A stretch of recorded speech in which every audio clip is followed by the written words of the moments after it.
Assalamualaikum rekan-rekan semuanya. Pada video ini izinkan saya berbagi informasi mengenai gagal paham jenis kontrak harga satuan. Gagal paham ini bisa oleh BPK itu sendiri, bisa oleh para pemeriksa keuangan negara, atau aparat penegak hukum yang ujung-ujungnya para pelaku pengadaan diragukan dan digeret-geret ke frasa kerugian negara. Padahal karena gagal paham jenis kontrak harga satuan, ya, gagal paham jenis kontrak harga satuan. Nah, saya langsung aja ke TKP. Bagi yang waktunya nggak banyak, saya bisa langsung ke sini. Bukankah seperti inikah yang selama ini kita lihat, ya? Kontrak harga satuan itu mengunci harga, tapi menghitung hasil, ya. Kontrak harga satuan itu bukan ngurusi dapur vendor, ngurusi hitung BBM, bukan ngitung jam kerja orang, bukan ngitung semen tercecer, bukan ngitung nota modal, ya. Kontrak harga satuan itu membayar produk jadi outputnya, Perpres pasal output pasal 20 ayat 1. Yang dihitung adalah meter lari pipa jalan, meter kubik beton kualitas spek, meter persegi pengecatan sempurna, orang per bulan kehadiran. Efisiensi adalah hak profit vendor, sementara hasil nyata adalah kewajiban bayar negara. Jelas kok di pasal 27, ya. Jelas kok di pasal 20, Pacta sunt servanda. Negara itu membayar jalan yang terbentang, bukan lelahnya tukang. Negara membayar jalan yang terbentang, bukan lelahnya tukang. Value for money, ya. Tuh, grafik berikutnya. Coba jembatan analoginya. Kita luruskan mitos input ini dalam kontrak harga satuan. Saya merasa perlu membuat VT ini karena ini bagian dari ingin menyelamatkan ekosistem pengadaan barang jasa atau membawa lah, mungkin bukan kok menyelamatkan kesannya kayak sudah tidak baik-baik aja. Memang baik-baik aja, jawab sendiri ya. Begitu mudahnya orang ngomong kerugian negara, kelebihan pembayaran. Efeknya nanti kalau ini dibiarkan, para pelaku usaha tidak ada yang mau berkontrak dengan pemerintah. Tidak ada yang mau. Atau kalau mau ujung-ujungnya nyari nyolong. Apa jujur juga ngomong kelebihan pembayaran. Nyolong aja biar nanti ada jeda uang untuk bayar TGR. Waduh, kalau pikirannya begitu rusak kita. Maka saya merasa perlu membuat video ini. Meluruskan mitos input dalam kontrak harga satuan. Filosofinya adalah kedaulatan hasil di atas proses. Jembatan analoginya adalah jasa angkut barang. Ya, dari rumah lama ke rumah baru jaraknya 50 kilo. Jaraknya per kilonya 10.000 misalnya. Maka bayarnya 500.000. Nah, tapi kalau orang yang mitosnya input, logikanya input, ya, ngomongnya begini nih. Sopir, kamu cuma habis 3 liter doang bensin. Saya potong ya bayarannya ya. Ya dalam kontrak harga satuan, kita ini sama membeli jarak output, bukan bensin. Bensin itu inputnya. Efisiensi, dalam artian di sini ceritanya irit, itu profit sopir, keborosan, risiko sopir. Kan kalau nggak profit, risiko. Kan itu juga. Mau kontrak lamsam harga satu pada peristiwa sama. Beda cara pembayarannya. Kalau lamsam adalah benar-benar outputnya inilah yang harus dipenuhi atau tahapannya. Tapi kalau ini volumenya, pekerjaannya belum bisa dipastikan. Bedanya di situ saja.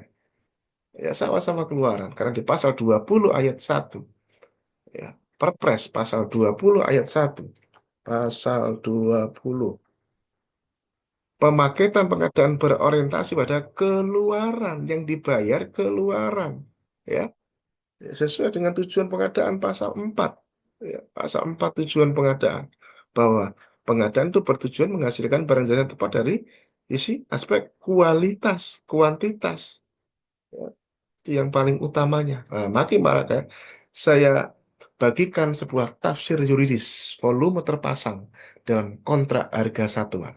Mengunci harga, menghitung hasil. Mengunci harga, menghitung hasil. Ya, ini adalah seni menagih hasil. Mengapa kontrak harga satuan bukan tentang menghitung nota pembelian.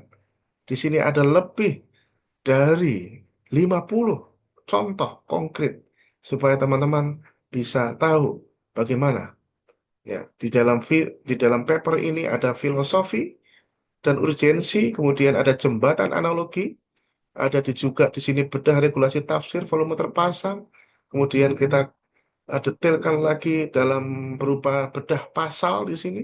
Kemudian saya bikin simulasi banyak sekali. Ada 5 simulasi awal, kemudian tambahan 5 simulasi lagi, ada tambahan 10 simulasi lagi, tambahan 30 simulasi lagi, tambah 30 simulasi lagi.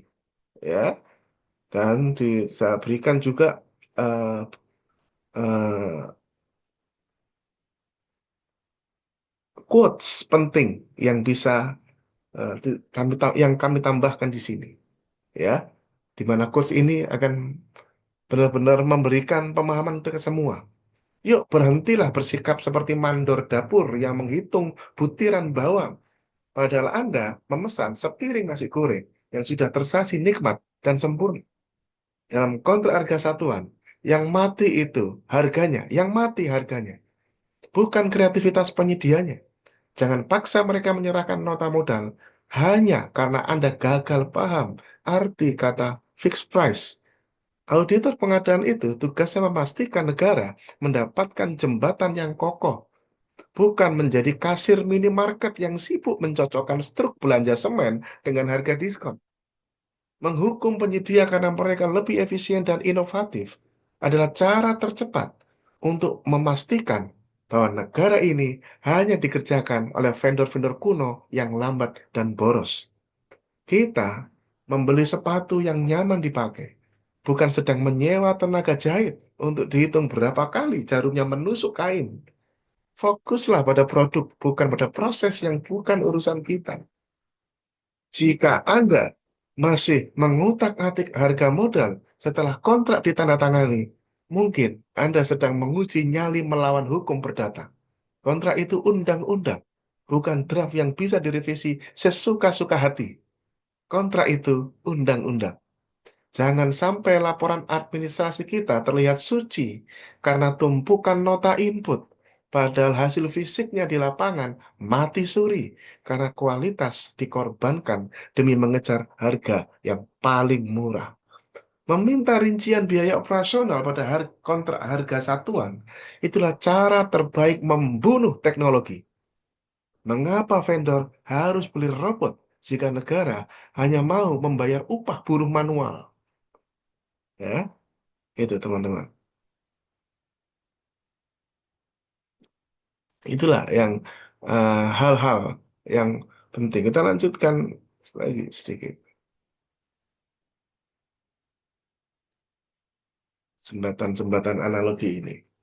Saya suka membuat begini untuk memberikan banyak ya hal yang eh, jangan sampai meminta rincian biaya operasional pada kontrak harga satuan adalah cara terbaik membunuh teknologi. Mengapa vendor harus beli robot? Jika negara hanya mau membayar upah buruh manual. Esensi pengadaan itu value for money, bukan receipt for audit. Jika jembatannya tegak dan volumenya pas, berhentilah menanyakan berapa sisa solar di tangki eksavator penyedia. Pengadaan itu bisnis negara, bukan sekedar urusan reimbursement uang makan.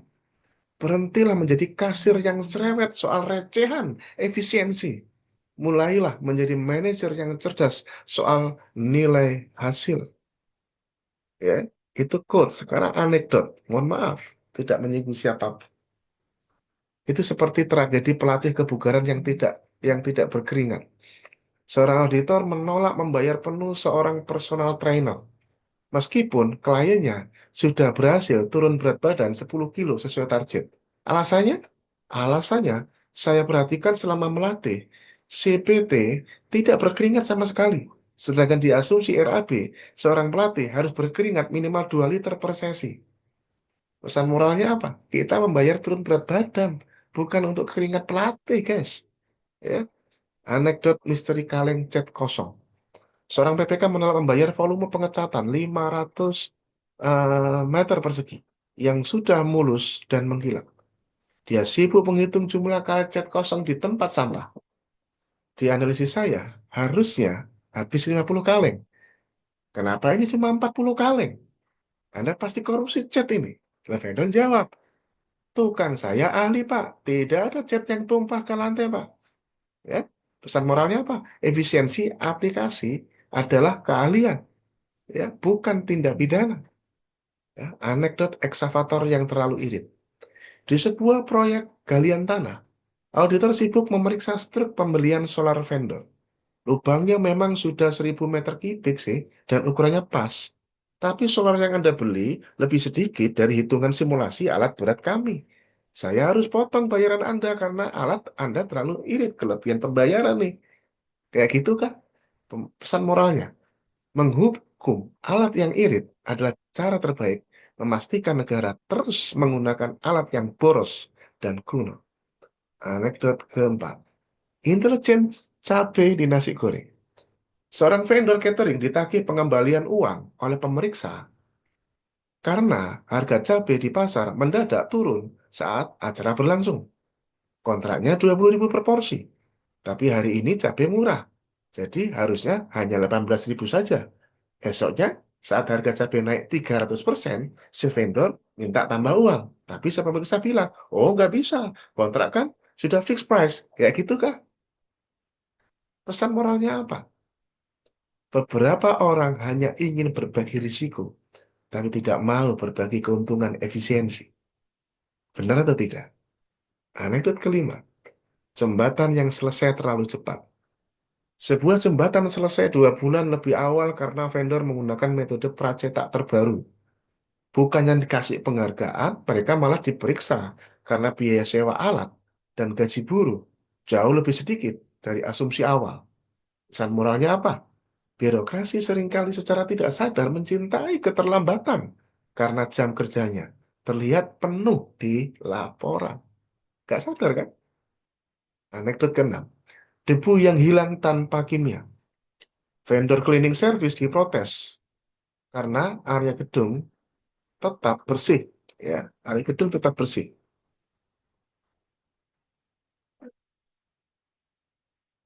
Meskipun mereka jarang terlihat menyemprotkan cairan kimia. Anda harus pakai cairan pembersih 10 botol sebulan sesuai RAB. Kan gitu punya RAB. Kalau vendor jawab, kami pakai alat uap panas, Pak, steam, yang lebih bersih dan ramah lingkungan, Pak. Sesuai kan jawab, oh tidak bisa. Di nota harus ada pembelian sabun. Apa pesan moralnya? Terobsesi pada bau sabun sampai lupa bahwa target sebenarnya adalah bersih dari kuman. Apa yang mau kita bayar sebenarnya? Ya, anekdot ketujuh. Auditor di toko bahan bangunan. Seorang pemeriksa menolak berita acara pengukuran karena vendor tidak bisa menunjukkan kwitansi pembelian semen. Nah, vendor bingung, Pak. Betonnya kan sudah jadi, Pak. Sudah saya uji lab dan kekuatannya masuk, Pak, spek. Pemeriksa jawab, saya nggak percaya betonnya ada. Kalau saya belum lihat kwitansi pembelian semennya. Seperti itu tidak kira-kira selama ini kita? Ayo, pesan moralnya apa? Kehilangan kepercayaan pada realitas fisik dan lebih percaya pada secari kertas fotokopi. Ya, anekdot ke-8. Kasus penjahit dan sisa kain. Seorang pejabat memesan 100 tel seragam. Si penjahit sangat mahir memotong pola sehingga kain yang tersisa cukup banyak. Nah, si pejabat meminta sisa kain itu dikembalikan dan harga jahit dipotong lagi. Karena benang yang habis tidak sebanyak perkiraan di RAB. Konyol, iya. Kan harga satuan, ya itu harga satuan konyol ya begini ini. Pesan moralnya apa? Dalam kontrak per unit, ya, sisa potongan, waste, adalah risiko vendor. Kalau mereka bisa hemat, itu namanya profesionalisme, guys. Ya, anekdot 9. Satpam yang sepatunya terlalu murah. Vendor jasa pengamanan diperiksa karena sepatu yang dipakai satpam dibeli secara grosiran dengan harga diskon. Harga satuan per orang di kontrak berasumsi harga seperti eceran. Karena Anda beli grosir, selisihnya disuruh kembalikan ke negara. Dianggap kelebihan bayaran. Ayo, ya gitu nggak selama ini? Pesan moralnya apa? Inilah alasan mengapa vendor jarang mau jujur soal inovasi rantai pasok mereka. Perlu Anda tahu ini. Ya. 10. Konsultan yang cuma kerja 1 jam. Seorang ahli sistem diminta memperbaiki kerusakan server negara. Dalam 1 jam, dia menekan satu tombol dan server kembali nyala. Nah, auditornya protes. Patut diperiksa. Nah, mereka kan cuma tekan tombol bayarnya 10 juta. Masa tekan tombol begini doang bayar 10 juta? Itu di kontrak asumsinya Anda kerja 8 jam. Terus saja 8 jam. Si Ali menjawab, bayar 1 jutanya untuk tekan tombol, 9 jutanya untuk tahu tombol mana yang harus ditekan dalam waktu 1 jam. Itu kalau mau nggak ngerti juga. Itu pesan moralnya apa? Menghargai durasi input lebih tinggi daripada solusi adalah awal dari inefisiensi. Masa kita lebih menghargai durasi input yang lebih tinggi daripada solusi. Dan itu adalah awal dari inefisiensi.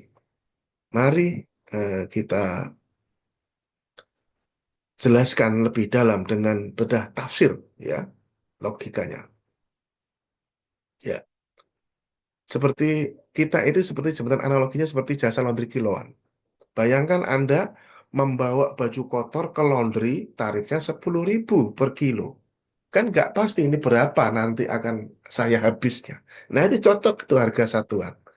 Nah, logika yang benar, setelah dicuci, berat baju Anda 5 kilo, Anda bayar 50.000. Selesai. Anda tidak peduli. Itu laundrynya itu pakai deterjen mahal, pakai mesin cuci teknologi NASA, pakai dicuci manual 10 orang, bodoh amat. Kan gitu. Oh, mau nanya itu, mesin cucinya apa? Eh, Deterjennya pakai apa? Pakai pakai berapa orang? Banyak gitu. Atau Anda menghitung berapa berat baju yang bersih. Logika yang salah adalah Anda menolak bayar 50.000 karena melihat si tukang laundry membeli deterjen saat sedang diskon buy one get one di minimarket loh. Kemarin saya lihat loh, beli diskon buy one get one loh. Saya potong ya ini ya, karena deterjen itu kan murah nih. Saya bayarnya 40.000 aja ya. Konyol Pak, ya bukan itu logikanya itu loh. Ya, mari kita lihat volume terpasang. Ya, itu lihat di pasal 27. Di perpresnya sendiri juga sangat jelas pasal 27 ayat 6. Hak kontrak harga satuan ya adalah kontrak pengadaan barang pekerjaan konstruksi dan jasa lainnya dengan harga satuan yang tetap. Harga satuan yang tetap untuk setiap satuan atau unsur pekerjaan dengan spesifikasi teknis tertentu atau penyelesaian seluruh pekerjaan dengan batas waktu yang telah ditetapkan. Anda tahu kata kunci di sini? Tetap dan pekerjaan. Ya, ketentuannya lihat, volume atau kuantitas pekerjaannya masih bersifat perkiraan. Pembayaran berdasarkan hasil pengukuran bersama atas realisasi volume pekerjaan. Saya eja kalau nggak paham juga. Volume pekerjaan. Output, guys. Kenapa kok ada kontrak harga satuan? Karena tidak semua paket pengadaan itu bisa dihitung volumenya yang dikerjakan. Ya saya contohkan laundry tadi. Anda bawa satu keranjang pakaian kotor, ini kira-kira berapa nanti? Mau hitung, ini kan yang dihitung adalah yang bersihnya nanti setelah jadi. Nah, karena masih kira-kira yang kita ikat adalah per kilonya berapa. Kan kelihatan, oh laundrynya 10.000 per kilo misalnya. Itu makanya ada kontrak harga satuan, karena tidak semua ya pekerjaan-pekerjaan dalam suatu paket pekerjaan itu bisa ditentukan di awal, masih kira-kira. Itulah lahirnya ada kontrak harga satuan. Kalau semua paket pengadaan itu semua bisa dikira-kira, nggak perlu ada kontrak harga satuan, lamsam aja. Lamsam saja bayarnya berdasarkan bisa keluaran, bisa tahapan produk keluaran. Nggak mesti keluaran. Ya. Karena tetap terbawa ke prinsip dasarnya di pasal 20. bahwa pemaketan itu orientasinya adalah pasal 20 ayat 1 huruf A, keluaran. Nah, ya, keluaran, guys. Ya, jadi jelas bahwa pengukuran bersama atas volume pekerjaan yang benar-benar dilaksanakan. Interpretasi apa? Pekerjaan itu adalah item yang tertuang dalam daftar kuantitas dan harga. Volume itu satuan output. Meter kubik, meter persegi, meter lari, kilogram, ton, unit, piece, hanya lembar yang telah berwujud fisik atau layanan sesuai spek. Implikasinya apa? Analisis harga satuan dalam dokumen pemilihan itu cuma alat bantu untuk membentuk harga satuan, bukan bagian dipertanggungjawabkan. Begitu pula kontrak ditandatangani, harga satuan itu mati dan hi- dan yang hidup hanyalah volumenya, ya. Dan itu jelas filosofi dalam kontrak. Kontrak itu adalah undang-undang bagi para pihak. Pasal 1338 Kitab Undang-Undang Hukum Perdata. Kontrak yang sah berlaku sebagai undang-undang bagi mereka yang membuatnya. Dalam kontrak harga satuan, kesepakatan yang dikunci itu harga per satuan output, bukan tanda tangan yang dibubuh. Begitu tanda tangan itu dibubuhkan, perdebatannya adalah tentang perdebatan tentang berapa modal vendor itu harus sudah berakhir. Analisis harga satu sudah berakhir. Ya, kita beralih ke kedaulatan fisik. Berapa banyak hasil yang nyata ada di lapangan. Mari kita lihat legal mappingnya. Pasal 27 ayat 6 yang tadi sudah kita. Kata tetap di sini bermakna fixed price pada level unit, artinya risiko fluktuasi harga input, naik atau turunnya harga semen, upah tukang, BBM, sepenuhnya berpindah ke penyedia. Sepenuhnya berpindah ke penyedia. Itu arti kata tetap fixed price. Levelnya level unit. Ya, negara dilarang mengintervensi efisiensi ini jika naik itu risiko penyedia, jika jika turun itu profit penyedia, segitu, ya, di kontrak harga satuan. Ya. Di pasal 20, ya, argumentasinya perubahan terbaru ini menegaskan bahwa pemaketan dan pelaksanaan itu orientasinya output. Ini seperti kayak paku bumi hukum. Ya, paku bumi hukum yang melarang PPK kembali menghitung input bahan mentah karena akan bertentangan dengan prinsip orientasi hasil ini. Di Undang-Undang 2 2017 jasa konstruksi, dalam pekerjaan konstruksi yang diserah terimakan itu apanya? Hasil pekerjaan yang diserah terimakan. Sehingga itu yang dibayar. Hubungan hukumnya adalah penyerahan produk fisik yang memenuhi standar kelaikan fungsi. Nah, sekarang kita mulai berbagai macam simulasi-simulasi. Ya, kita lihat simulasinya. Simulasi pekerjaan beton ready mix. Ya, Anda lihat. Dan itu terbukti di katalog, ya. Di katalog itu sudah sangat terbukti. Aplikasi katalog yang pekerjaan konstruksi. Nah, kalau Anda perhatikan, ya, yang jasa, kemudian bidang-bidang dipakai untuk bidang cipta karya. Anda lihat ini. Ini semua kata pekerjaan, guys. Ya, ya. Semuanya ini. Ini adalah pekerjaan-pekerjaan yang dibayar adalah ini. Contoh pekerjaan waterproofing. Misalkan, saya ngeklik salah satunya, ya. Yang dibayar apa?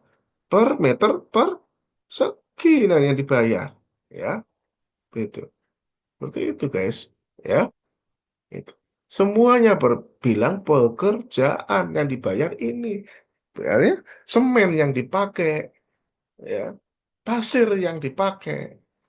Itu bukan bagian yang dipertanggungjawabkan. Nanti yang nyecer semen dihitung kelebihan pembayaran. Nanti begitu.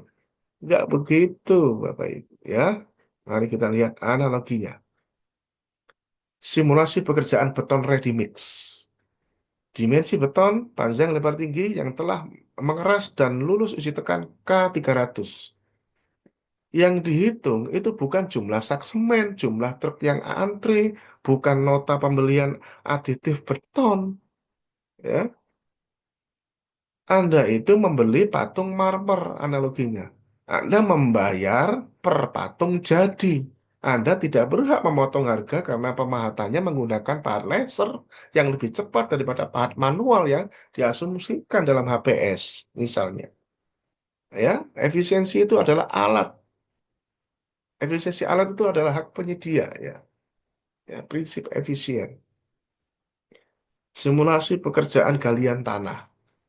Realisasi volume itu adalah selisih elevasi tanah sebelum dan sesudah digali. Ya, volume lubang. Bukan menghitung jam kerja operator atau liter solar yang terbakar. Analogi deep dive-nya gimana? Anda itu menyewa jasa gali sumur sedalam 10 meter. Jika sumur itu selesai dalam 2 jam karena tanahnya lunak, Anda tetap bayar harga 10 meter. Kan volume terpasang 10 meter. Anda tidak boleh minta diskon karena tukangnya tidak berkeringat. Argumentasinya kontrak harga satuan mengunci harga per meter kubik kalian sebagai output unit. Kita lihat simulasi pekerjaan lapis pondasi agregat meter kubik. Relasi volumenya itu apa? Hamparan batu pecah yang sudah dipadatkan dan memenuhi uji Sankon kepadatan. Bukannya menghitung kwitansi pembelian batu dari kuari. Ya, analogi detailnya, Anda itu pesan nasi tumpeng untuk 50 orang. Anda membayar per porsi tumpeng. Anda dilarang minta sisa uang jika ternyata vendor mendapat beras murah dari saudara. Kayak lucu ini ya. Argumentasi apa? Harga satuan DPOG itu sudah mencakup keuntungan dan overhead. Ya, sudah termasuk keuntungan. Keuntungan dari hasil beli adalah sah secara hukum. Ya. Simulasi pekerjaan rangkap atap baja ringan, meter persegi. Relasi volume itu adalah luas permukaan atap miring yang sudah terpasang struktur rangkanya. Bukannya menghitung jumlah skrup yang terpakai atau sisa potongan baja ringan di bawah bangunan. Lucu ini. Analogi deep dive-nya apa? Anda itu memesan jasa jahit baju. Anda membayar per helai baju. Jika penjahitnya sangat ahli sehingga kainnya sisa banyak, sisa kain itu ya tetap milik penjahit dong. Atau sesuai kesepakatan. Tetapi Anda ya tetap membayar harga per baju. Bukan menghitung jumlah benang yang masuk ke jarum. Argumentasinya, waste, pemborosan bahan, atau sisa bahan, itu risiko penyedia. Jika mereka bisa meminimalkan waste-nya, itu adalah bonus profesionalisme mereka. 5. Simulasi pekerjaan tiang pancang. Realisasinya apa? Panjang tiang yang tertanam di bawah tanah hingga mencapai tanah keras kedalaman nyata.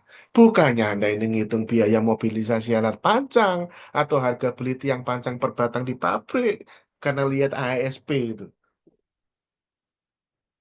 Ring toh? Analitik deep-nya apa? Anda itu kayak nyewa jasa pengoboran air tanah per meter. Jika kedalaman 30 meter sudah keluar air, maka Anda bayar 30 meter. Anda nggak perlu tahu berapa harga mata bor yang mereka gunakan. Ya, dalam KHS, volume itu bersifat dinamis sesuai kebutuhan lapangan. Makanya ada kontrak KHS yang kunci itu adalah per meternya. Itu. Ya, jadi kesimpulannya apa dari 5 ini? Apa yang diukur saat opnam adalah wujud fisik pekerjaan. Bolehkah melihat nota bahan, Pak? Hanya sebagai dokumen pendukung asal-usul barang jika diminta spek, bukan sebagai dasar pemotongan harga atau dasar pembayaran. Bagaimana jika input kurang? Sepanjang output sesuai spek dan volume terpasang benar, tetap bayar 100% harga satuan. Seperti yang tertuang dalam Perpresnya, pasal 27. Ya, pasal 27 ayat 6. Ya, realisasi volume pekerjaan.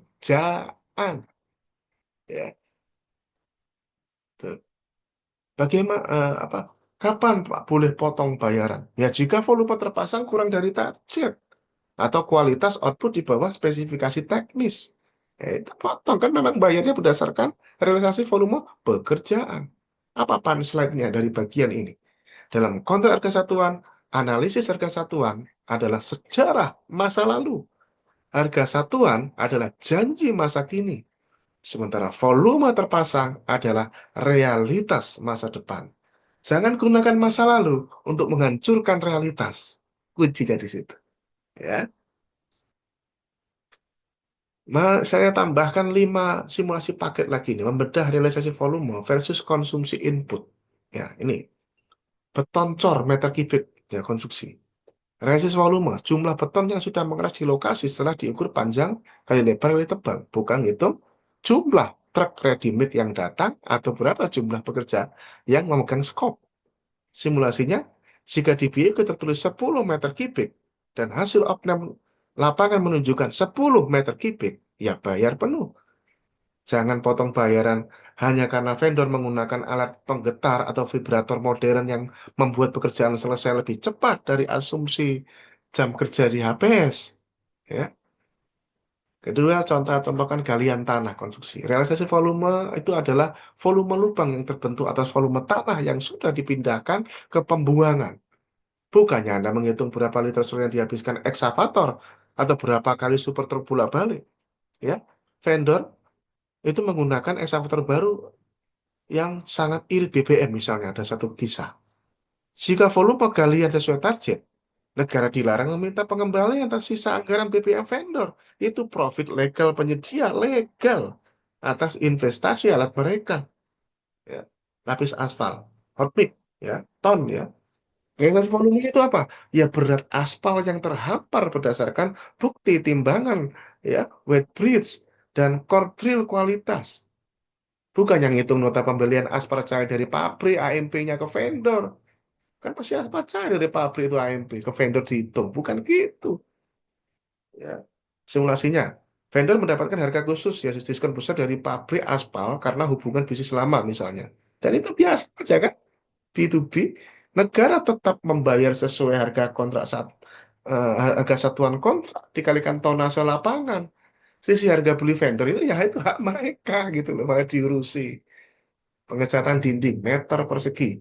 Ya. Pekerjaan pengecatan dinding. Relasi volume itu luas dinding yang sudah tertutup cat secara sempurna dan merata. Ya bukan ngitung berapa kaleng cat yang dihabiskan atau berapa kuas yang rusak. Ya, simulasinya vendor memiliki teknik pengecatan yang sangat efisien sehingga cat yang terbuang ya wastage-nya minim selama hasilnya tebal dan sesuai speknya memang begitu. Ya jangan hitung jumlah kaleng cat kosongnya. Ya, jasa pengamanan orang bulan misalkan. Realisasinya adalah kehadiran personel di pos jaga sesuai jadwal. Yang dihitung bukan berapa hasil harga asli seragam, sepatu, pentungan yang dibeli vendor ke supplier. Ya, simulasinya. Dalam harga satuan per orang, sudah termasuk biaya seragam. Vendor berhasil menjahit seragam di konveksi yang murah, namun kualitasnya tetap bagus sesuai spek.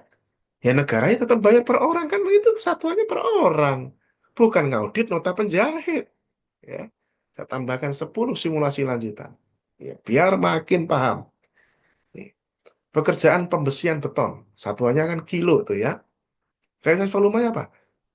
Berat besi yang benar-benar terpasang di dalam struktur beton berdasarkan gambar kerja dan daftar potong besi, ya, bar bending schedule. Itu pekerjaan pembesian beton. Bukannya malah ngitung nota pembelian besi dari toko atau jumlah kawat bandrat yang digunakan. Simulasinya, jika dikontrak butuh 1.000 kilo besi dan vendor sangat ahli memotong sehingga sisa besi hanya sedikit, ya negara tetap membayar 1.000 kilo untuk pekerjaan pembesian beton. Negara dilarang meminta sisa potongan besi atau memotong harga karena vendor membeli besi dengan harga diskon. Nggak ada urusannya. Kita bayar volume pekerjaan dalam segi simulasi ini 1.000 kilogram besi. Ya, itu. Makanya kalau Anda perhatikan, item-item pekerjaannya itu orientasinya keluaran semua kan yang di dalam eh, katalog konstruksi. Ya, pemasangan paving block satuannya meter persegi kan ya. Realisasi volume yang dimaksud itu adalah luas lantai halaman yang sudah tertutup rapi dengan paving block sesuai pola. Bukan yang hitung jumlah truk pasir uruk yang datang atau jumlah keping paving yang pecah saat pemasangan itu kelebihan bayar. Simulasinya gini, dalam HPS diasumsikan butuh 5 truk pasir. Umpamanya ada ASP bunyinya 5 truk pasir. Ternyata karena tanahnya sudah padat, no vendor hanya butuh 3 truk.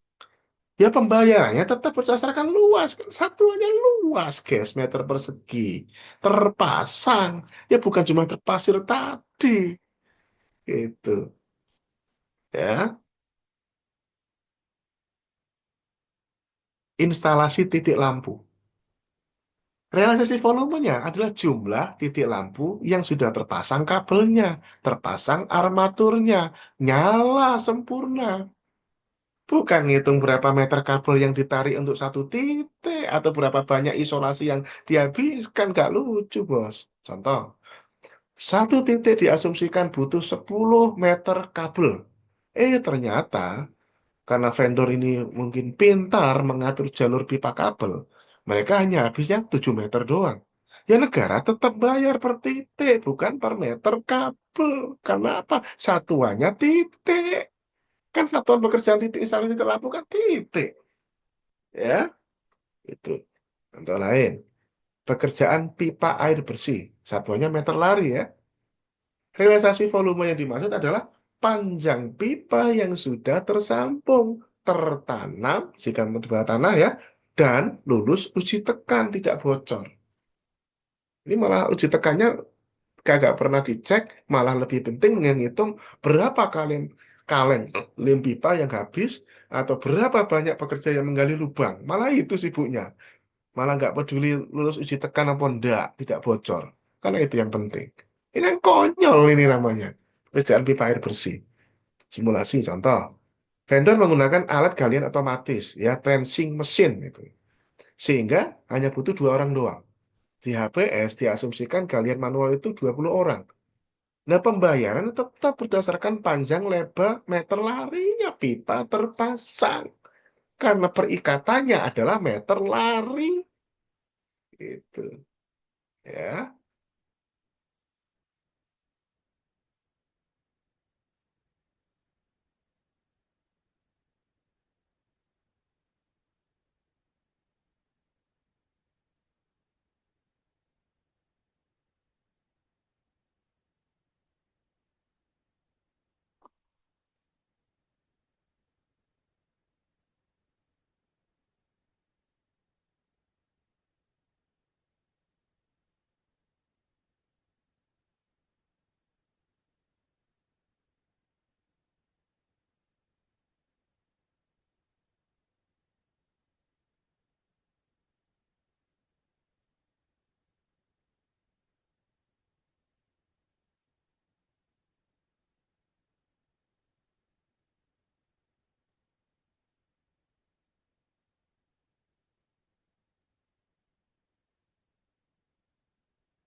Ya, kita lanjutkan lagi.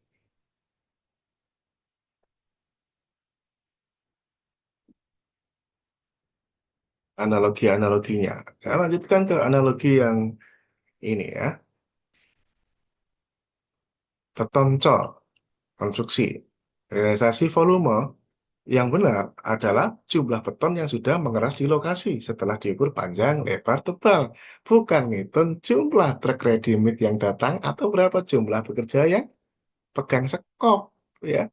Jadi jika di BOQ tertulis 10 meter kubik dan hasil opname lapangan menunjukkan 10 meter persegi bayar penuh, ya jangan potong bayaran hanya karena vendor menggunakan alat penggetar atau vibrator modern yang membuat pekerjaan lebih cepat. Ya, saya berikan contoh yang lain. Pekerjaan pembesian beton, ya, rekonstruksi ini. Realisasi volume yang terpasang di kontrak harga satu yang dimaksud adalah berat besi yang benar-benar terpasang di dalam struktur beton. berdasarkan gambar kerja, daftar potong besi, ya, bar bending schedule. Bukannya malah ngitung nota pembelian besi dari toko atau jumlah kawat bendrat pengikat yang digunakan. Konyol ini. Ya, contoh, jika dikontrak butuh 1.000 kilo besi, vendor sangat ahli memotong sehingga sisa besi waste-nya sedikit. Negara tetap bayar 1.000. Negara dilarang meminta sisa potongan besi atau memotong harga karena vendor membeli besi dari harga diskon, malah ngurusin karena satuan yang dibayarnya kilogram pekerjaan pembesian beton. Ya, contoh lain, pemasangan paving block nih. Realisasi volume, ya, itu adalah luas lantai halaman yang sudah tertutup rapi dengan paving block sesuai pola. Bukan yang ngitung jumlah terpasir huruf yang datang atau jumlah keping paving yang pecah saat pemasangan, ya. Contoh, dalam HPS dibunyikan tuh diasumsikan butuh 5 truk pasir di ASP itu. Ternyata karena tanahnya nih sudah padat nih, vendor hanya butuh 3 truk. Pembayarannya tetap berdasarkan luas meter persegi terpasang, bukan jumlah truk pasir. Ya, Anda perhatikan semua item pekerjaan di katalog elektronik semuanya orientasinya output, guys. Sehingga tidak boleh terlalu ditafsirkan dengan orientasi input. Gak fair namanya, ya. Kalau lebih itu profitnya penyedia, kalau kurang itu risiko penyedia. Namanya juga orang di lapangan. Ya, siapa yang tahu yang kita rencanakan untung jadi rugi dan rugi jadi untung. Wallahu a'lam. Yang penting kesepakatan kita bayar berdasarkan volume pekerjaan. Contoh lagi, instalasi titik lampu. Satuannya apa? Titik kan? Jadi jumlah titik lampu yang sudah terpasang kabelnya, terpasang armaturnya, nyala gitu. Bukan ngitung berapa meter kabel yang ditarik untuk satu titik, berapa banyak isolasi yang dihabiskan, konyol. Contoh, satu titik diasumsikan butuh 10 meter kabel, contoh di ASP. Ternyata karena vendor pinter ngatur jalur pipa kabel ya, mereka hanya habis 7 meter. Ya negara tetap bayarnya per titik, per meter semua. Ya bukan per meter kabel, karena satuannya adalah titik. Gitu ya. Contoh lain, pekerjaan pipa air bersih, meter lari ya. Realisasi volumenya adalah panjang pipa yang sudah nyambung, tertanam jika bawah tanah ya. Dan ini lulus uji tekan tidak bocor. Ini malah suruh kak lewat nih. Gak peduli uji tekannya ini ada apa enggak, malah yang lebih sibuk ngurusi berapa galon lem pipa yang habis, berapa banyak pekerja yang menggali lubang. Waduh, ya. Contoh, vendor menggunakan alat galian otomatis, ya, trenching mesin, sehingga hanya butuh 2 orang doang gara-gara trenching mesin ini. Sementara di HPS diasumsikan itu galian manual itu 20 orang. Lah pembayarannya tetap berdasarkan panjang meter lari pipa terpasang. Ada lagi, pemeliharaan taman terumput. Realisasinya itu luas area rumput yang hijau, rapi, terpangkas, dan bebas gulma. Bukan ngitung berapa liter air yang disiramkan setiap hari atau berapa sak pupuk yang ditabur. Ya, contoh, vendor menggunakan sistem irigasi tetes yang sangat hemat air misalnya. Nah, auditor tidak berasumsi tidak boleh memotong bayaran dengan alasan tagihan air vendor rendah. Yang dibeli itu adalah taman yang indah, bukan air yang tumpah. Ya, contoh lagi, distribusi logistik. Satuannya trip, ya, kecamatan misal. Realisasinya, sampainya barang ke lokasi tujuan yang dibuktikan dengan BAST di tiap titik. Kan satunya titik, trip. Bukan ngitung berapa kali truk tersebut ganti ban atau berapa uang makan sopir. Disbursement jadi mikirnya. Contoh, vendor berhasil menggabungkan rute pengiriman sehingga lebih cepat dan hemat solar. Selama barang sampai tepat waktu dan jumlahnya pas, ya negara membayarnya per trip sesuai kesepakatan. Kalau ditafsirkan lain, itu negara zolim dengan pelaku usaha. Contoh lain, pengolahan data, digitasi dokumen. Satuannya lembar yang di-scan. Realisasinya jumlah dokumen yang berhasil di-scan dan diunggah ke sistem dengan kualitas terbaca. Bukannya ngitung berapa jumlah mesin scanner yang disewa atau berapa banyak listrik yang dipakai. Ya, contoh, vendor menggunakan mesin scanner otomatis berkecepatan tinggi misalnya. Meski mereka itu kerjanya lebih cepat dari asumsi waktu di kontrak, ya bayarnya tetap per lembar dokumen yang dihasilkan. Kan satuannya lembar. Contoh lain, pengoboran eksplorasi tanah. Satuannya meter lari kan? Yaitu apa? Kedalaman lubang bor yang berhasil diambil sampel tanahnya, core samplingnya. Sesuai instruksi teknis. Bukan yang ngitung harga mata bor yang patah atau biaya perbaikan mesin bor yang rusak di lapangan. Contoh, di kontrak targetnya itu 30 meter, guys. Ternyata 26 meter itu sudah ditemukan lapisan tanah keras yang dicari. Maka yang dibayar adalah 25 meter, bukan sisa bukan sisa 5 meter yang tidak dikerjakan. Ya, ini contohnya. 9, contoh lain lagi. Jamuan, realisasi volume. Yang dibayar apa? Porsi. Porsi yang tersedia sesuai menu di spek. Bukan yang ngitung berapa harga cabai bawang merah di pasar saat hari itu, atau berapa gaji koki, tambah absen lagi. Aduh, gak ada urusan maunya dong. Kalau orang pesan 100 packs di hotel, ya hotel menyediakan 100 pack. Bodoh amat yang datang cuma 70 orang. Apakah yang datang 100 pack terus ada sisa? Apa dihitung kelebihan pembayaran sisanya? Ya nanti dianggap gila kita, Pak Ibu ya. Nggak berpendidikan nanti dianggapnya. Macam mana nih orang nggak paham transaksi jual beli ini? Ya. Nggak ada orang kondangan pesan hotel 100 pack, terus sisa makanannya dianggap kerugian, minta balik duitnya. Gitu lah. Itu ya. Contoh, harga cabai melonjak 300% saat acara, misalnya. Ya vendor tetap wajib menyediakan menu sesuai kontrak. Dan negara tetap membayar harga proporsi yang tetap. Bodoh amat. Harga cabai melonjak 300% sesaat acara. Pun sebaliknya, jika harga bahan pangan turun saat acara, ya negaranya nggak boleh minta diskon. Sama. Ya, profit penyedia atau risiko penyedia. Selalu seperti itu. Mau kontrak lamsam harga satuan, itu selalu begitu. Berimbang. Bisnis namanya juga. Ya, itu lagi. Pembersihan kaca gedung tinggi. Ya, satuannya apa? Meter persegi, bukan?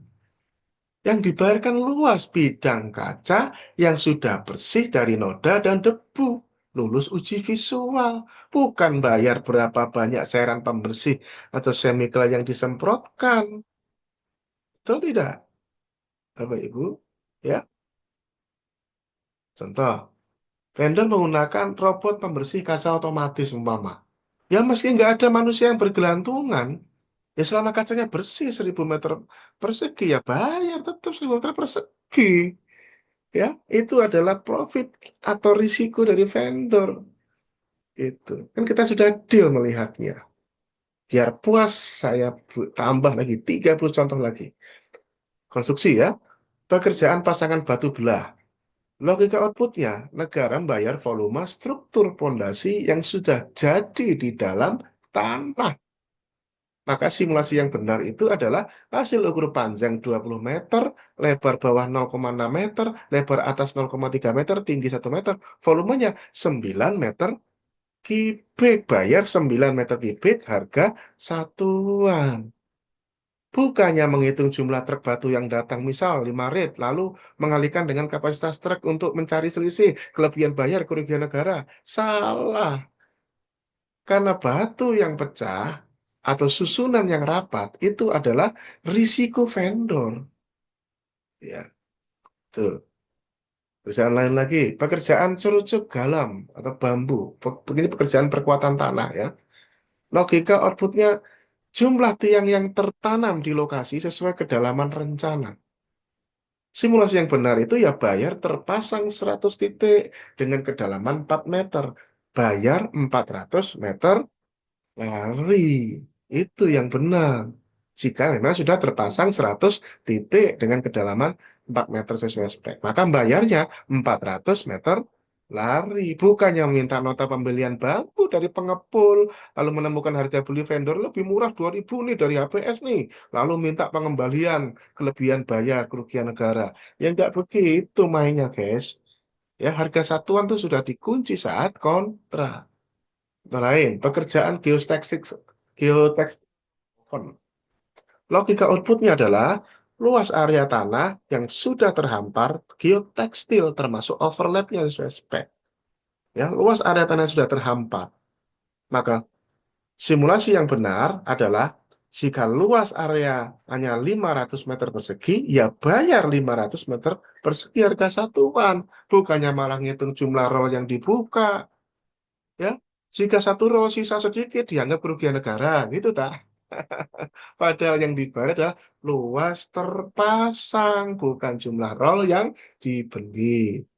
Contoh lain, pekerjaan waterproofing, coating, dak beton nih biasanya kan. Logika outputnya apa? Luas bidang yang sudah kedap air dan lulus uji rendam. Ya, ini malah lulus uji rendamnya nggak dicek, malah lebih sibuk ngurusi apa ini? Ngurusi jumlah ember bahan kimia yang habis. Ya, simulasi yang benar itu adalah luas atap misalnya 100 meter persegi, ya maka ya bayar 100 meter persegi. Jika vendor sangat rapi sehingga tidak banyak bahan buangan, bisa jadi kan? Ya auditor menganggap volume kurang. Ya konyol. Salah. Yang dibeli adalah perlindungan bocor per meter persegi. Secara kualitas sudah memenuhi tujuan pengadaan Perpres pasal 4. Ya. Dan contoh lain, pekerjaan instalasi penyalur petir, grounding nih. Logika outputnya apa? Satu sistem proteksi petir yang berfungsi. Satu sistem proteksi petir yang berfungsi. Yang nilai tahanannya maksimal 5 OHM. 5 O. Maka simulasi yang benar jika sistem terpasang dan hasil tes menunjukkan 2 ohm, ya bayar 1 set. Ya, itu bukannya malah ngukur ulang panjang panjang kabel tembaga atau berat bubuk arang di lubang grounding. Jika arang lebih sedikit dari asumsi HPS, diminta potong harga gitu. Kerugian negara. Nah, yang dibeli itu sistem yang berfungsi dalam pekerjaan instalasi penyalur petir alas grounding ini, guys. Ya, bayarnya berdasarkan satu sistem proteksi petir yang berfungsi dari satu titik itu. Ya, itu lain. Pekerjaan pasangan partisi, gipsum, dua muka ini contohnya. Maka logika outputnya adalah luas dinding partisi yang sudah rapi dan dicat. Luas dinding partisi. Simulasi yang benar adalah jika panjang 10 meter kali tinggi 3 meter, maka yang dibayar adalah 30 meter per segi. Kan dua muka, panjang, tinggi. Nah, kesalahan auditnya adalah menghitung jumlah lembar gipsum yang terpakai. Ini ya, sering ini. Padahal potongan sisa adalah risiko penyedia. Apapun bahan materialnya, ini bukan cuma gipsum doang ya. Bahan material-material yang lain ya. Sisa-sisa itu adalah risiko penyedia. Ya, itu. Contoh lain. Pekerjaan urukan pasir bawah lantai. Urukan pasir bawah lantai. Logika outputnya adalah volume pasir yang sudah padat di bawah lantai kerja. Volume pasir yang sudah padat. Maka jika luas 100 meter persegi, tebal 0,1, maka yang dibayar adalah 10 meter kubik. Ya, itu. Bukannya menghitung jumlah notari truk pasir. Pasir saat di truk gembur, berbeda volumenya pada saat sudah dipadatkan. Maka dianggap, wah ini eh, jumlah notarit pasirnya dihitung, nah, kelebihan bayar. Nah, bukan begitu. Ya, yang dihitung adalah ini ya, luas 100 meter persegi, tebal 0,1, maka dihitung bayar 10 meter kubik. Karena yang dibayar itu apa? Volume pasir yang sudah padat di bawah lantai kerja. Tuh, contoh lain. Ini biar puas nih video sekalian nih. Panjang tapi isinya adalah contoh. Ya, puluhan contoh. Pekerjaan railing tangga stainless steel. Railing tangga nih. Logika outputnya. Ya panjang relay yang sudah terpasang kokoh, meter lari bayarnya. Maka simulasi yang benar panjang terpasang 15 meter lari misalkan. Bukannya menimbang berat besi stainless atau malah ngitung jumlah mata gerindra yang dihabiskan gitu ya. Konyol. Sebenarnya ini adalah pemahaman yang biasa aja sederhana, nggak perlu ilmu tinggi-tinggi gitu loh. Ya, tapi karena sudah terlanjur banyak sekali kesalah gagal pahaman kontra satuan, saya merasa perlu membuat video ini. Contoh lagi, pekerjaan pengecatan marka jalan, termoplastik ya. Logika outputnya apa? Luas garis marka yang memiliki reflektivitas sesuai standar. Luas garis marka. Bayarannya adalah meter persegi. Maka simulasi yang benar adalah luas total garis 200 meter persegi. Bukan malah menimbang berapa kantong bubuk cat yang dimasak di mesin pemanas. Itu yang malah dihitung. Selama tebal marka sesuai spek, ya jumlah bubuk yang habis adalah urusan efisiensi vendor. Ya, 10. Pekerjaan kusen jendela UPVC. Pekerjaan kusen nih, di jendela UPVC. Logika outputnya apa? Panjang profil kusen yang membingkai jendela. Ya, simulasi yang benar adalah keliling jendela total 12 meter lari. Kan panjang profil kusen ini pekerjaan kusen jendela. Ya, bukannya meminta faktur pembelian profil UPVC dari pabrikan untuk mengecek merek harga modal. Malah itu. Ya, ya ini saya mencontohkan ini karena kayaknya jarang-jarang ada video yang benar-benar mencontohkan kontrak harga satuan. Padahal ini rasa-rasanya hampir semua temuan kerugian negara pengadaan barang jasa kita itu kayaknya dari kontrak harga satuan. Maka saya merasa perlu mengedukasi ini dari perspektif praktikum langsung. Nah, pekerjaan backisting jembatan. Logika outputnya adalah luas bidang backisting yang bersentuhan dengan beton. Luas bidang backisting yang bersentuhan dengan beton. Jadi, simulasi yang benar adalah luas bidang sentuh 45 meter persegi. Itu. Bukannya mengecek apakah kayu backisting itu baru atau bekas, pakai dari proyek lain. Dalam KHS, harga satuan backisting biasanya diasumsikan 2 sampai 3 kali pakai malah. Itu, ya, itu. Contoh lain pekerjaan pipa HDPE SDR 100 SDR 11 ya. Pipa HDPE. Nah, logika punya apa? Panjang pipa yang tersambung dan lulus uji tekanan. Ini malah lulus uji tekanan nggak terlalu dipedulikan, malah ngurusi apa ini? Ngitung berapa banyak fitting atau sambungan yang digunakan. Jika rute lurus, sambungan lebih sedikit. Auditor tidak boleh memotong harga. Yang benar adalah terpasang 1.000 meter lari, bayar 1.000 meter lari. Karena satuannya adalah panjang pipa yang tersambung dan lulus uji tekanan 1.000 meter lari.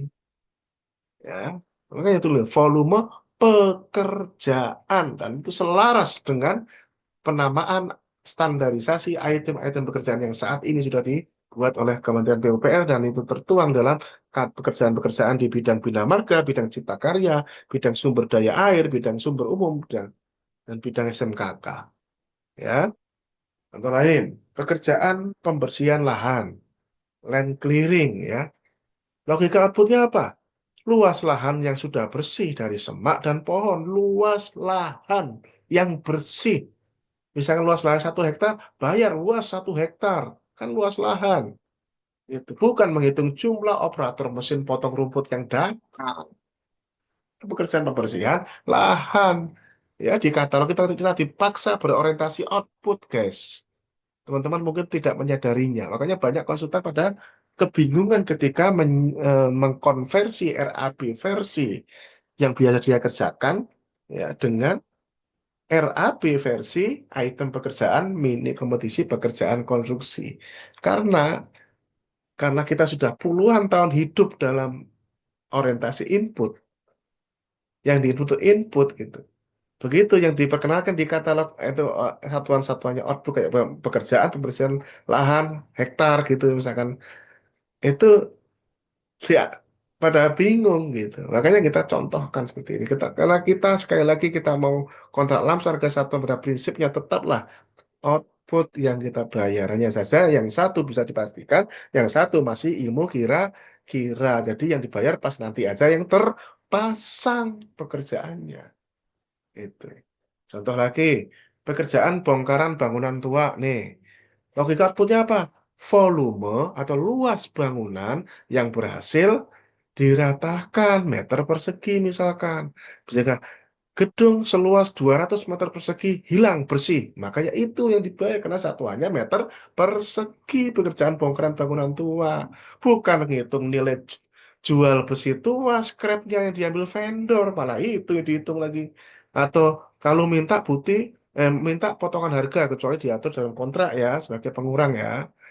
Gitu ya. Ini juga sekali lagi bukan untuk mengejudge atau mengkritik auditor loh ya. Ini juga mengedukasi para PPK gitu ya, supaya orientasinya itu output ya.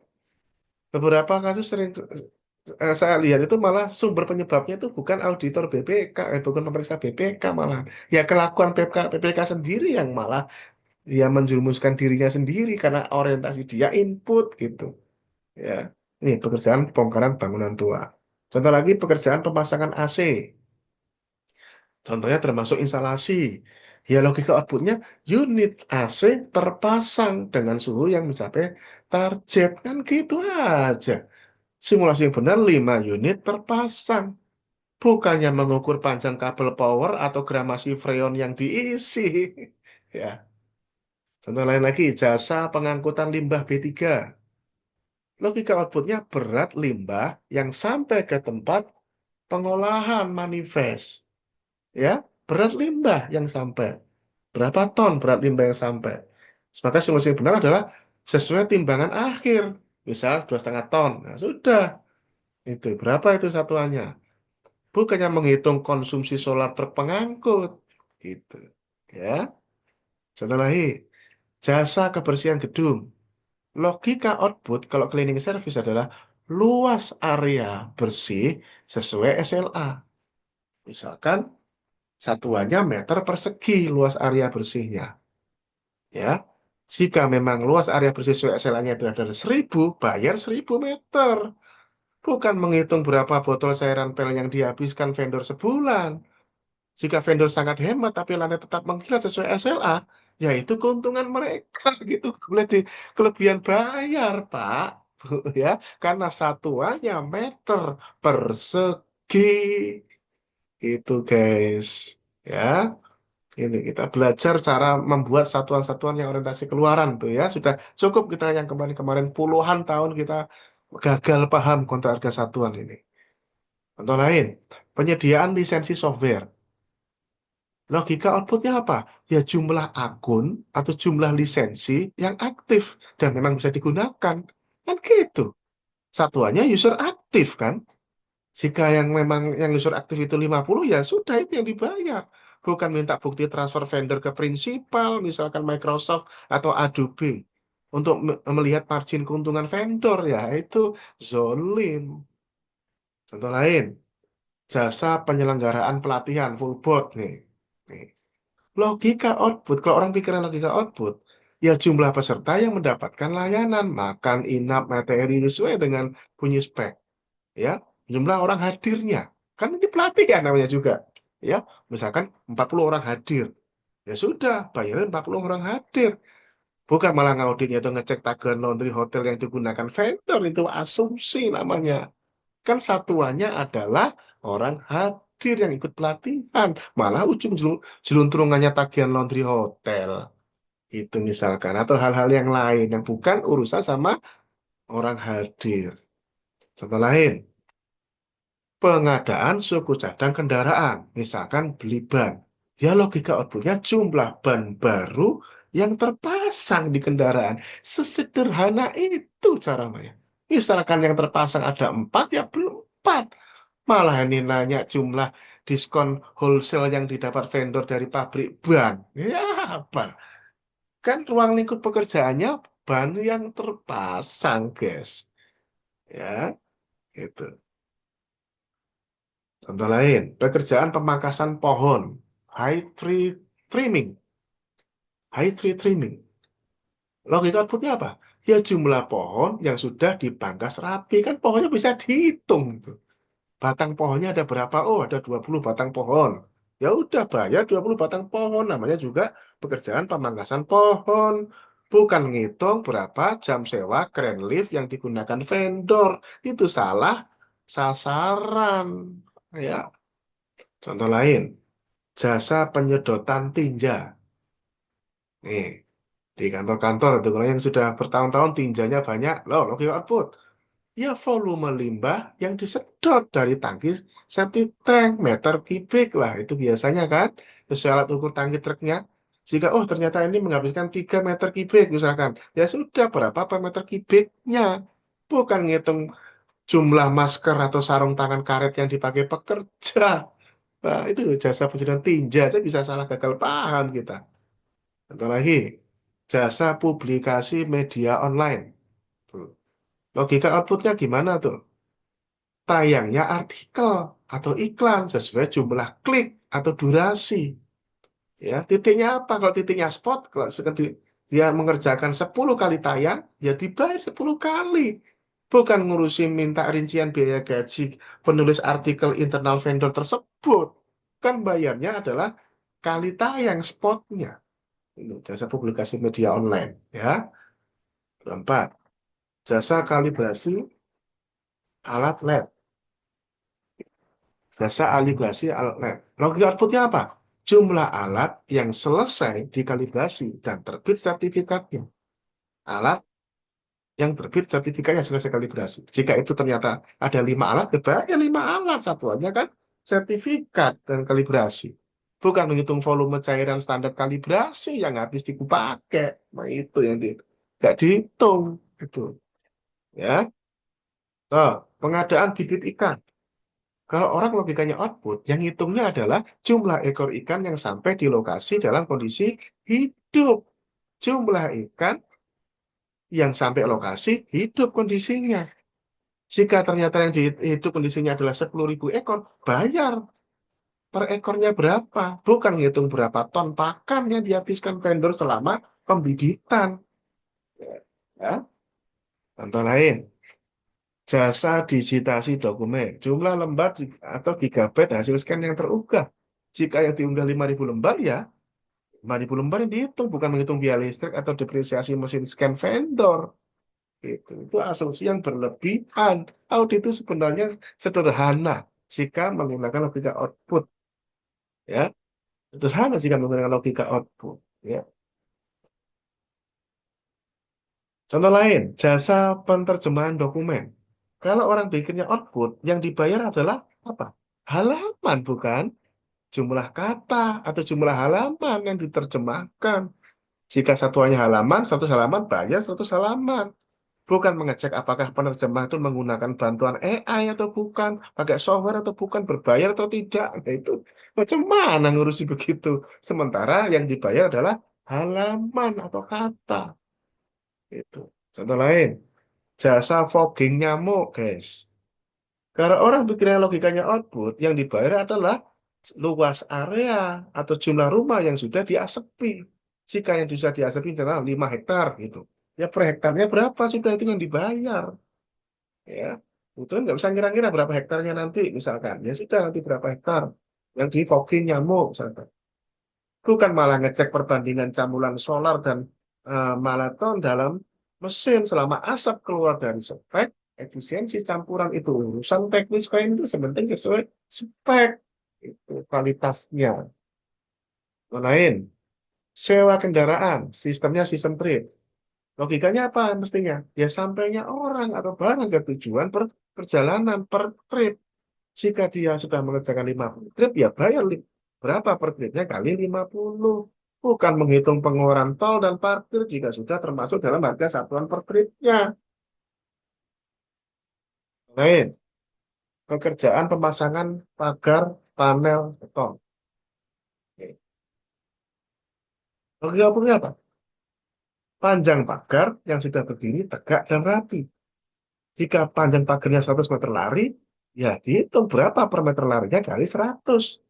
Bukan menghitung jumlah semen pengunci di tiap tiang, misalkan. Jika vendor menggunakan metode pengunci yang lebih efisien, tapi tetap kuat sesuai SLA-nya di spek, ya jangan dikurangi harganya, kan hitungannya 100, hitungannya per meter lari. Ya, pesannya apa ini? Jangan biarkan administrasi membunuh substansi. Ya, administrasi membunuh substansi. Auditor yang cerdas akan membawa meteran untuk mengukur hasil, bukan membawa kalkulator untuk membedah nota belanja vendor. Untuk PPK, fokuslah pada kualitas produk jadi dan dokumentasi pengukuran lapangan, joint measurement. Dari sisi auditor, jika volume fisiknya ada dan kualitasnya masuk pada saat serah terima,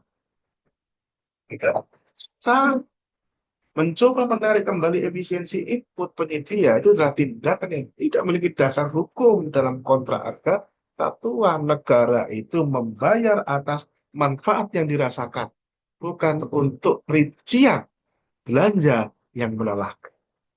Saya tambah 30 lagi. Ya, puas sekali.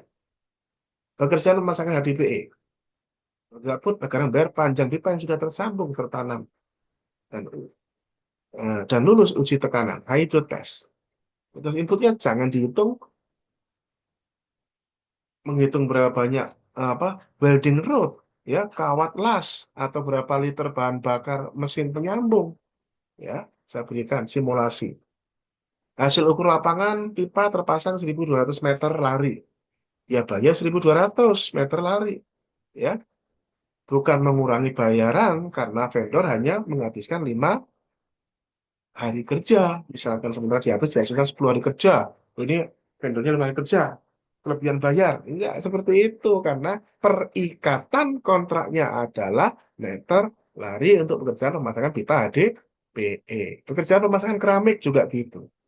Luas lantai bayarnya adalah meter persegi. Luas lantai yang sudah tertutup keramik dengan rapi.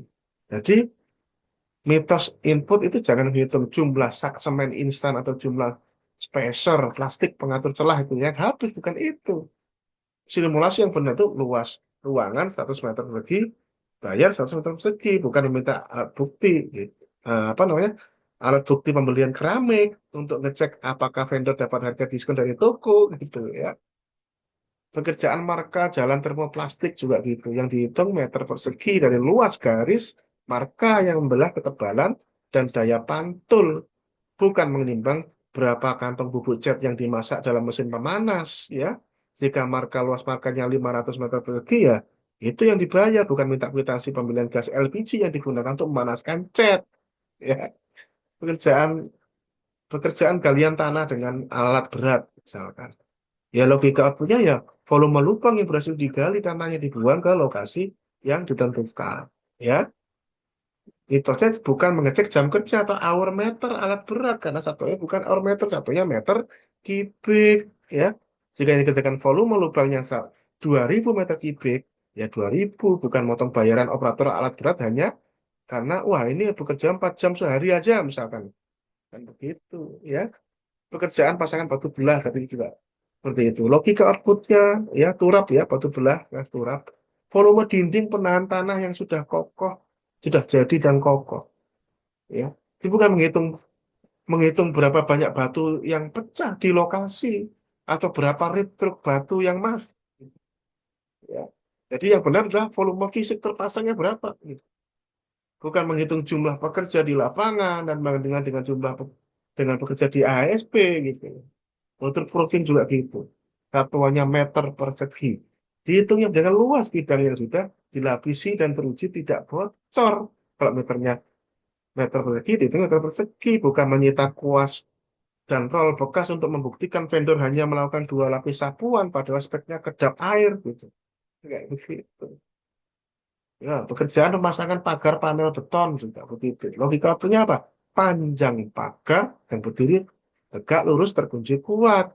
Ya, jika misalkan panjang pagarnya 100 meter lari, ya 100 meter lari, bukan mengukur sisa kawat duri yang tidak terpakai dan meminta pengembalian uang kelebihan bayar kerugian negara. Plafon visum tadi juga gitu ya. Bayarnya adalah dari luas langit-langit yang tertutup rata dan sudah dicat, ya. Bukan menghitung jumlah skrup atau rangka holo yang digunakan di balik plafon. Jika kalau plafon 300 meter persegi, ya berarti kita meminta nota pembelian gipsum untuk memastikan mereknya bukan barang cuci gudang. Itu lain cerita. Ya, itu kalau kalau seperti itu speknya dibunyikan merek tipenya sesuai dengan eh, anjuran perintah yang ada di dalam peraturan RKPP nomor 12 tahun 2021 di MDP lampiran 5 bahwa spesifikasi konstruksi itu ya sangat-sangat dianjurkan untuk menyebutkan merek itu. Jika tidak sesuai jangan diterima gitu. Tidak cerita, tapi bayarnya tetap meter persegi gitu ya. Pekerjaan instalasi kabel listrik kan titik, lampu menyala, saklar berfungsi, titiknya ditentukan. Ya, jika dia sudah masang 50 titik, ya bayar 50 titik. Ya, bukan motong bayaran karena jarak antar titik dekat sehingga kabel habis lebih sedikit dari asumsi HPF. Ya nggak begitu mainnya ya. Pekerjaan penanaman pohon pelindung juga gitu nih. Yang dibayar adalah jumlah pohon yang tertanam dan hidup dengan ketinggian sesuai spek. Ya, jika 100 batang pohon hidup sesuai spek, bayar kan hitungannya. Bayarannya adalah per batang pohon, bukan ngecek harga beli bibit pohon di tempat pembibitan lokal. Itu. Jasa kebersihan gedung cleaning service. Hitungannya kan meter per segi luas area gedung yang bersih per meter persegi. Maka kalau orang pakai mitos input menghitung berapa botol cairan pembersih lantai yang habis, pasti itu yang dihitung. Ya enggak? Kalau kalau logikanya output, maka dia ngitung luas area yang bersih. Berapa itu di ruang lingkupnya? Jika memang kerjanya 1000 meter persegi, bayar per meter perseginya berapa? Bukan minta logistik pemakaian sapu dan kain. Well, ya. Oh, jasa keamanan juga gitu. Logika outputnya misalkan di barnya orang bulan. Ya kehadiran personel di pos jaga sesuai shiftnya yang dibayar. 10 personel hadir. Bukan minta bukti foto pemberian atribut seragam dari vendor penjahit. Jamuan makan tadi sudah porsi tadi. Bukan hitung harga cabai bawang minyak. Ya. Kalau dia menyediakan 50 porsi, bayar 50 porsi. Salah satuannya porsi. Ya. Jasa mengenai logistik juga gitu. Satunya trip, ya bayar per trip. 20 trip, bayar 20 trip. Karena satuannya trip, bukan minta rincian biaya servis rutin truk vendor. Malah saya ke situ lagi. Scan bayar tadi juga begitu. Satuannya lembar, ya bayar berapa? Bukan motong bayaran karena vendor menggunakan mesin scanner berkecepatan tinggi malah gak dihargai. Pemeliharaan AC, ya gitu, AC menjadi dingin dan bersih. Itu. Jadi berapa unit AC yang dipelihara? 50 unit yang sudah selesai dipelihara sesuai dengan SLA. Yaitu karena satuannya per unit AC yang dipelihara. Pertanggungjawabnya bukan meminta kwitansi gas freon dari toko. Unit AC yang dipelihara. Itu ya, saya mengubah paradigma ini supaya ke depan Bapak Ibu ya, uang rakyat ini dibelanjakan dengan berorientasi pada value for money, guys. Ya, bukan lagi mitos-mitos input terus dipelihara. Ya, lebih sibuk ngurusi pembelian gas freon dari toko kan untuk pemeliharaan AC. Ya tidak, daripada SLA ya, menentukan SLA pemeliharaan AC itu sendiri. Kita malah lebih sibuk ngurusi gas freon dari toko. Sewa kendaraan, apa logika outputnya? Ya ketersediaan unit kendaraan yang layak jalan selama 24 jam satuannya. Misalkan kalau hari sewa ya hari sewa. Kan satuannya kalau sewa kendaraan itu macam-macam. Ada hari sewa, ada unit. Kalau misalkan dia kesepakatannya harga satuannya hari sewa, ya hari sewa itu. Ketersediaan unit kendaraan yang layak selama 24 jam kalau hari sewa 24 jam. Bukan minta rincian margin keuntungan perusahaan sewa per harinya. Ya. Contoh lain pemasangan iklan media juga gitu. Kalau satuannya adalah kali tayang, per kali tayang. Kalau dia tayang 10 kali tayang, ya per kali tayangnya berapa? Itu yang dibayar. Tayangnya iklan pada jam dan durasi yang disepakati di spek. Bukan malah ngitung meminta biaya operasional listrik studio saat penyiaran. Kerjaan limbah B3 tadi, juga saya tegaskan lagi. Yang dibayar itu apanya yang dibayar? Ya, berapa, entah itu kilo atau ton limbah, berat limbah yang berhasil diangkut dan dibuktikan dengan manifest pembuangan. Itu manifest pembuangan itu hitungannya, ya. Bukan menghitung jumlah masker atau sarung tangan karet yang habis dipakai pekerja. Ya, yang itu adalah bagian dari proses bisnis, ya, dari proses eh, eh, vendor menjalankan sesuai dengan apa yang tertuang di spek. Itu yang dibayar adalah kilonya atau tonnya berat limbah. Itu esensi dari kontrak harga satuan. Lain, kemudian bibit ikan tadi. Kalau satunya adalah ya berapa ekor ikan yang hidup, jumlah ikan yang sampai lokasi hidup sehat. Gitu.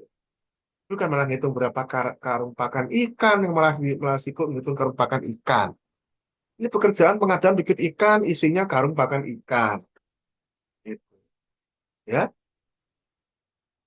audit yang salah itu adalah menghitung tagihan listrik untuk pompa oksigen di kolom bibitan vendor. Gitu.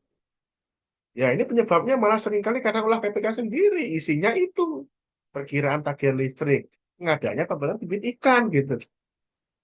Ya, nanti akhirnya auditor kan mengikuti BOG. Ini sekali lagi ya, VT ini tidak hanya untuk memberikan edukasi pada para auditor, tapi untuk semua yang ingin berniat memperbaiki kualitas pengadaan barang jasa untuk yang uangnya dari uang rakyat ini, uang amanah, ya. Ini sekarang saya buat contoh yang model jasa pengujian lab. Contohnya apa? Contohnya sampel diuji per sampel. Jika memang ikatannya per sampel, ya keluarnya sertifikat hasil uji lab untuk tiap sampel yang dikirim. Kan ikatannya per sampel. Bukan menanyakan depresiasi harga mesin lab yang digunakan. Pekerjaan pelatihan, yang satuannya jumlah peserta atau jumlah hari.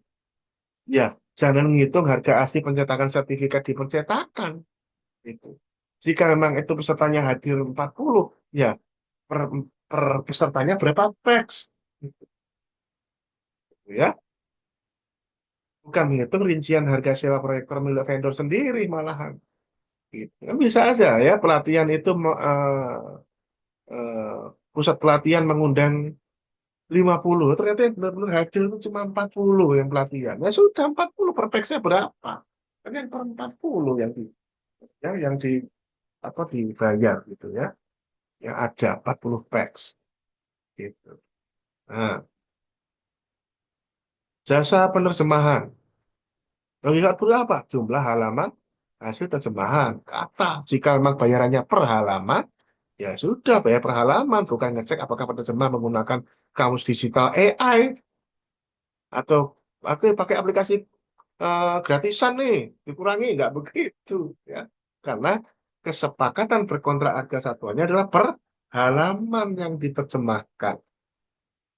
Survei kepuasan masyarakat nih, responden. Satuannya responden valid. Ya. Jika memang dia sudah mendapatkan 1.000 responden valid, ya, ya itu yang dibayar jumlah kuesioner yang terisi valid dan sudah diolah datanya. Bukan hitung pulsa internet yang digunakan surveyor, gitu ya. Bukan meminta bukti nota pembelian sepatu lari surveyor, gitu ya. Nah, yang dibayar ikatannya adalah responden valid. Contoh lain, jasa fisioterapi atlet. Satuannya apa nih? Satuannya sesi. Satuannya. Ya, kalau orientasinya output, isi HPS-nya adalah sesi terlaksananya sesi terapi fisik sesuai durasi dan SOP medis. Bukan ngitung gramasi gel ultrasonik yang dioleskan ke kulit. Ya. Kalau misalkan sesinya ada 20 sesi terapi, bayar per sesinya berapa? Bukan meminta rincian biaya cuci handuk terapi. Ya. Pekerjaan animasi atau video, hitungannya detik. Ya, maka balnya berapa itu, outputnya berapa detik itu hasil akhirnya itu.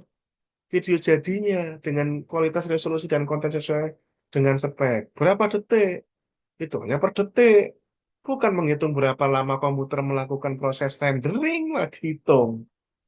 Bukan meminta bukti tagihan lisensi software desain milik animator tersebut. Ya, penyelidikan tanah, sondir ya.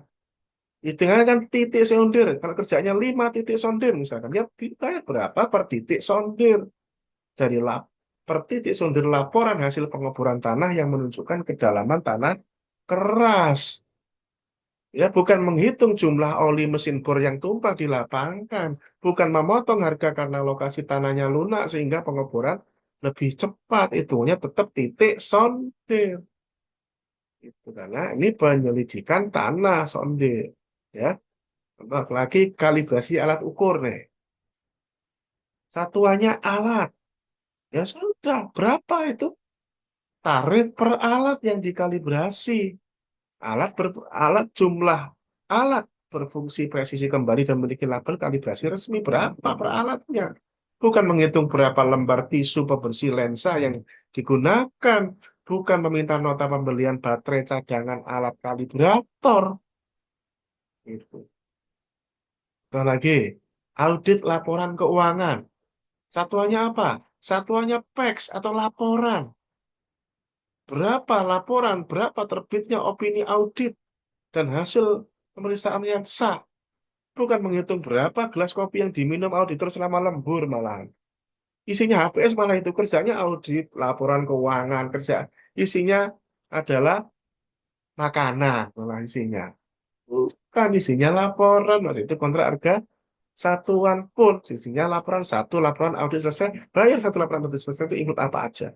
Bukan minta bukti bayaran langganan software akuntansi si auditor. Itu. Ini juga salahnya sekali lagi salahnya PPK sendiri. Kerjaan auditor lapangan, isi HPS-nya apa? Isi HPS-nya adalah software akuntansi.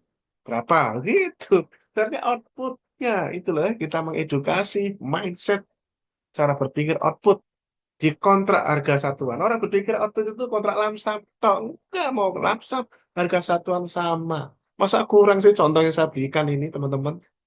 Contoh lagi, jasa pendampingan hukum yang bayarannya jam per jam. Berapa tuh per jamnya? Dia kerja 10 jam konsultasi, bayar per jamnya berapa? Ya, jumlah ketersediaan waktu ahli hukum untuk memberikan pendapat atau telahan. Bukan menghitung harga buku undang-undang yang dibeli si pengacara. Itu bukan meminta bukti biaya sewa kantor hukum tersebut. Salahnya PPK juga, jasa pendampingan hukum, isi HPS-nya adalah biaya sewa kantor. Itu, ya, biaya harga buku undang-undang yang dipakai untuk kantor kan konyol nggak ada apa ya. Itu nggak bisa bedakan mana ruang lingkup, input, proses. Makanya itu kalau Anda ngikuti uji kompetensi PPK tipe C, uji kompetensi PPK tipe B, Bapak Ibu, teman-teman akan benar-benar dilatih supaya mindsetnya, otaknya adalah otak output apapun jenis kontraknya. Itu.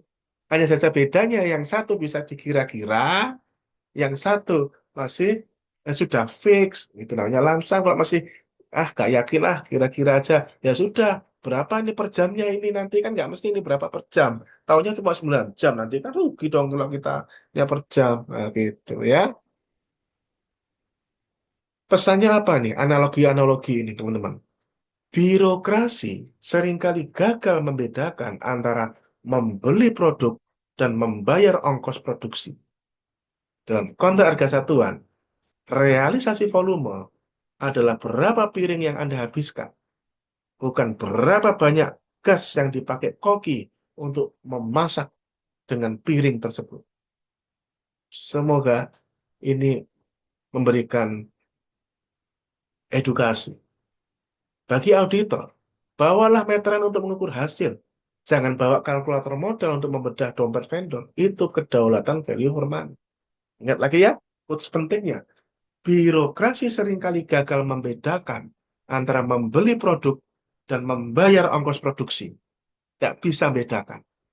Inilah karena kelemahan kompetensi dari kita. Mari kita angkat sama-sama teman-teman semuanya. Supaya uang rakyat ini benar-benar bagus. Ya, ini saya kasih 30 contoh lagi. Ya, simpulan-simpulan tadi. Jadi pekerjaan pembersihan satuannya kilo. Jadi dibayarnya berat besi terpasang sesuai gambar, bar bending schedule. Ya, Abaikan nota beli besi dari toko, abaikan jumlah kawat bendrat yang habis. Pekerjaan galian tanah, satuannya meter kubik, volume lubang yang terbentuk. Pekerjaan beton cor, meter kubik. Dibayar berdasarkan kubikasi beton yang mengeras, bukan jumlah sak semen atau jumlah truk ready mix yang antri. Pekerjaan breakisting 5 eh, satuannya 5 meter persegi, Bu. Ya, luas bayar berdasarkan luas permukaan kayu atau plat yang menyentuh beton, kan breakisting, ya.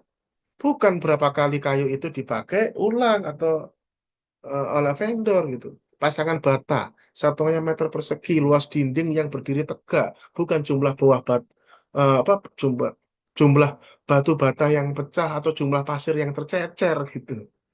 Ya, pekerjaan plesteran atau acian, satuannya meter persegi, ya, meter persegi dari luas bidang yang sudah halus dan rata, bukan berapa banyak semen instan yang benar-benar dibuka, dihitung semen instan dibuka, bukan. Luas bidang yang sudah halus dan rata, fokus di hasilnya, ya. Pengecatan juga gitu, meter persegi dari luas dinding yang tertutup warna secara merata, bukan kaleng cat kosong atau berapa kuas yang rusak. Terus rangka atap juga gitu, meter persegi luas bidang atap miring yang terpasang struktur, bukan jumlah baut, jumlah skrup atau sisa potongan baja ringan dihitungi, ya. Dan plafon juga gitu, meter persegi dari luas langit-langit yang sudah tertutup papan. Bukan jumlah rangka holo yang digunakan di atas plafon. Bukan. Luas langit-langit yang sudah tertutup, meter per meter perseginya dibayar berapa? Itu yang dibayar. Ya, pekerjaan keramik atau granit per meter persegi dari luas lantai yang sudah rapi terpasang keramik. Luas lantai, bukan jumlah kardus keramik sisa atau jumlah semen nat yang habis. Pekerjaan instalasi titik, jumlah titik, jumlah lampu menyala dan saklar berfungsi, bukan panjang kabel yang ditarik karena satuannya titik. Satuannya titik, ya. Ingat itu. Pekerjaan pipa air, meter lari, dibayar berdasarkan panjang pipa yang tersambung dan diuji panjang pipa. Panjang pipa, saya tegaskan, ya. Bukan berapa kaleng lem pipa yang digunakan vendor. Paving block juga gitu. Berapa meter persegi luas halaman yang tertutup paving, bukan ketebalan pasir uruk di bawahnya, kecuali ada item terpisah, ya. Itu luas halaman. Itu kalau saya nggak paham, saya tegaskan arti kata realisasi volume pekerjaan di Perpres pasal 27 ayat 6 tadi. Ya, tiang pancang juga gitu, meter lari. Berapa panjang tiang yang tertanam hingga tanah itu keras? Tiang pancang. Bukan biasa lewat alat pancang, drop hammer harian dihitung per hari drop hammer. Nggak begitu, tapi panjang tiang. Itu berapa per meter larinya yang dibayar. Pondasi batu juga gitu, pekerjaan pondasi batu. Per meter kubik, berapa kubikasi batu kali yang terikat mortar di lubang. Pekerjaan pondasi batu. Berapa kubikasi batu kali, kata kuncinya. Kubikasi batu kali. Bukan jumlah truk batu kali yang masuk ke lokasi proyek yang dihitungi. Misalkan kusen aluminium meter lari. Berapa ya per meter larinya, ya? Panjang profil kusen yang terpasang presisi itu berapa? Ya, itu bukan sisa potongan aluminium yang dibuang di tempat sampah itu. Ya, itu. Baja WF atau baja CNP. Hitungannya kilogram. Berapa ya berat profil baja yang terpasang berdasarkan tabel baja? Berapa banyak, bukan berapa banyak elektroda las yang dihabiskan tukang. Timbunan tanah ini juga sering jadi temuan. Berapa meter kubik satuannya. Berapa volume tanah yang sudah padat di lokasi tujuan. Bukan berapa kali dump truck bolak-balik di kuari. Dari kuarinya. Gitu. Pekerjaan waterproofing. Dibayar per meter persegi. Yaitu dari apa? Luas area dak. Luas area dak. Yang sudah dilapisi anti bocor. Bukan berapa lapis cat anti bocor yang dipoles, ya. Yang penting adalah sesuai dengan speknya. Scaffolding juga gitu, meter persegi per LS, ya. Yang dihitung adalah ketersediaan tenaga kerja yang aman. Per meter perseginya berapa per LS? Per meter perseginya. Ya, bukan menghitung berapa harga sewa batang pipa scaffolding tersebut. Ya, ketersediaan tenaga kerja yang aman itu kan yang dibayar. Itu maksudnya output itu. Pekerjaan scaffolding per meter persegi per LS. Berapa per meter persegi per LS? Bukan malah sibuk ngitungi harga sewa batang pipa scaffolding tersebut. Itu. Catering, nanti porsi, jumlah kotak piring yang tersaji, bukan kwitansi belanja sayur koki yang di pasar tradisional. Beli seragam dinas, hitungannya per setel. Berapa jumlah baju yang jadi dan pas ukurannya. Bukan malah ngitungi harga kain per meter yang dibeli vendor ke pabrik. Security, berapa orang bulan, kehadiran personel sesuai dengan shift dan SOP-nya. Bukan ngurusi harga beli sepatu atau seragam yang dipakai. Satpam, ya, cleaning service per meter persegi. Yuk kita sudah mulai berubah. Ya, cleaning service itu saya lihat banyak isinya itu adalah sabun, kain pel, ya.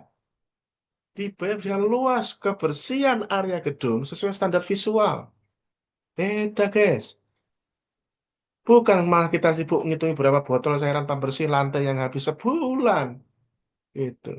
Sewa mobil, kalau hitungannya hari, ya berapa ketersediaan unit dan berfungsinya kendaraan, itu berapa hitungan harinya, per harinya berapa hitungannya, itu yang dibayar. Bukan malah ngurusin berapa keuntungan vendor dari setiap liter bensin. IO, PEX, ya selalu ya itu pasti PEX. Lihat aja kegiatan IO di luaran sana, di hotel atau event-event apa kan pasti PEX. Kalau kegiatannya antara, dan PEX rentang itu saya sebutnya ya. Kalau kegiatannya itu Pak, antara 10 sampai 100 harga per PEX-nya sekian Pak, sudah dapat ruangan sekian. Kalau Bapak menyewa yang model PEX-nya itu minimal adalah 500 Pak, per PEX-nya sekian, dapat ruangan sekian. Kan itu, PEX, berapa paket? Dalam satu pack itu terlaksananya acara sesuai rundown. Yang dipertanggungjawabkan bukan berapa honor yang dibayarkan vendor ke MC atau artis IO, ya.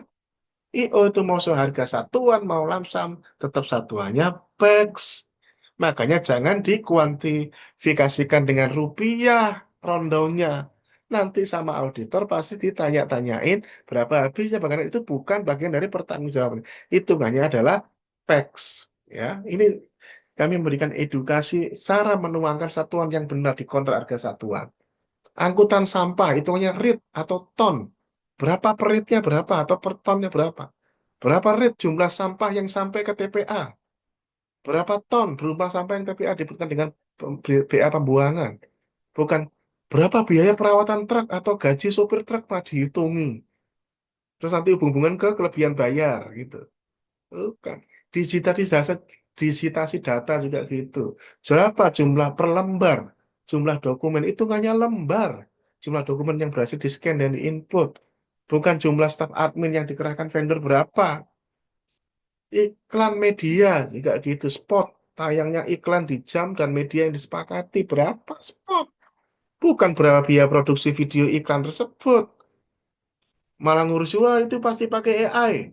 Lebih murah biayanya, dipotongi. Nggak begitu, hitungannya per spot. Itu. Bibit tanaman, batang, hitungnya batang, jumlah bibit batang yang hidup dan ditanam. Bukan ngurusin berapa jumlah pupuk, berapa polybag yang digunakan.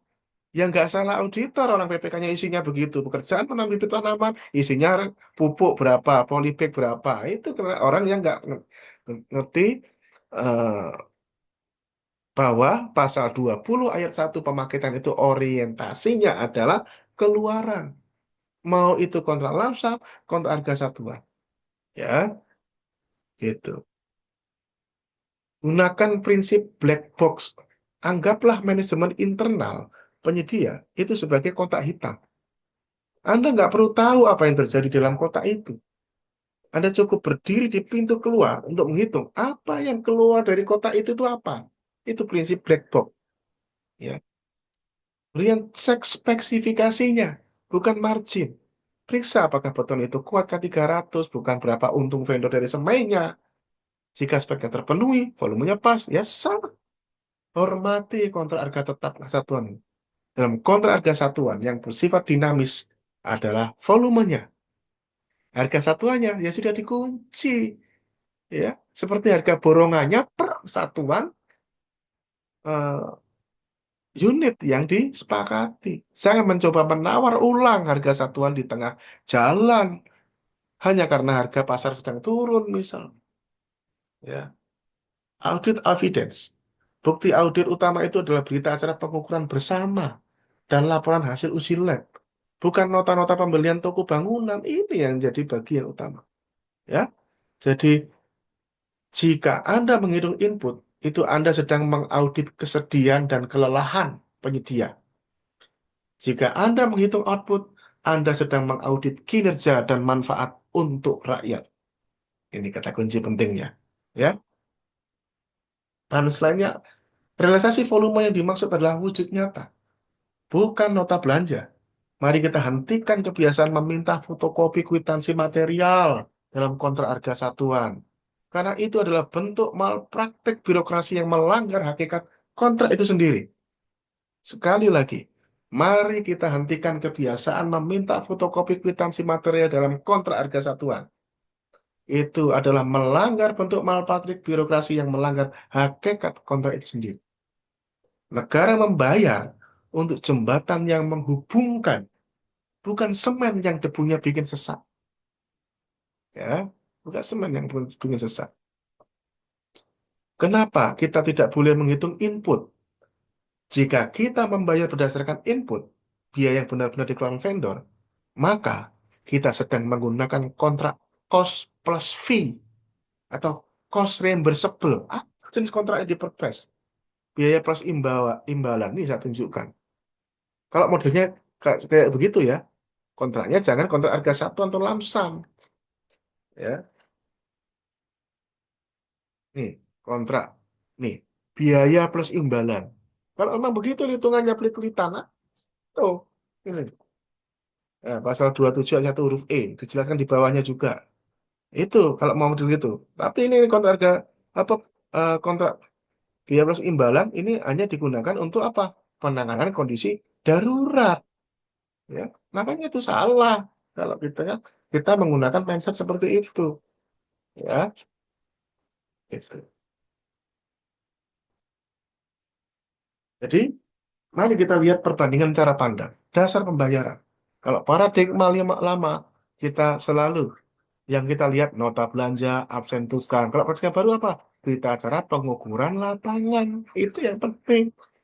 Bagus auditnya. Mana bukti kwitansi beli kalau yang lama? Yang baru seharusnya mana hasil uji kekuatan? Gitu ya. Sifat harga satuan. Kalau yang lama bisa berubah mengikuti harga modal. Kalau itu tetap dan final. Ya, itu. Sebagai penutup deh, teman-teman semuanya.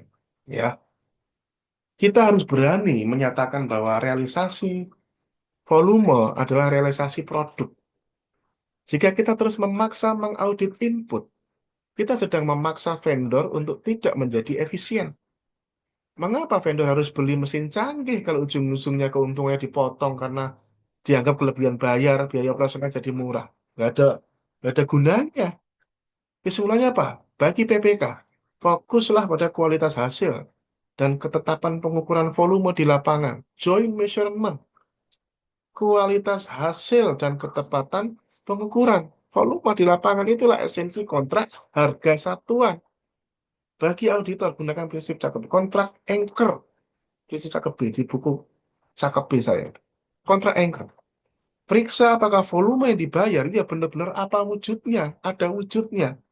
Ya bukan merasa berapa sisa uang di rekening vendor kayak seorang-orang bisa begitu. Vendor gak boleh untung gitu nah, maksudnya. Ya kerja sendiri kita sendiri. Swaklola aja kerja bakti gitu. Ya, nggak boleh ya kita menghormati kerjasama kawan. Dan bagi penyedia, teruslah berinovasi dalam efisiensi input. Karena disitulah letak keuntungan legal Anda dalam kontrak harga satuan. Negara memesan sepatu, bukan memesan proses penjahit. Jika sepatunya sudah jadi, sudah kuat, ukurannya pas, maka kewajiban bayar negara adalah mutlak, ya, adalah mutlak. Itu rekan-rekan semuanya. Oke? Sukses buat kita semuanya. Semoga tafsir yuridis volume terpasang dalam kontrak harga satuan ini bisa memberikan ruang edukasi buat kita semuanya.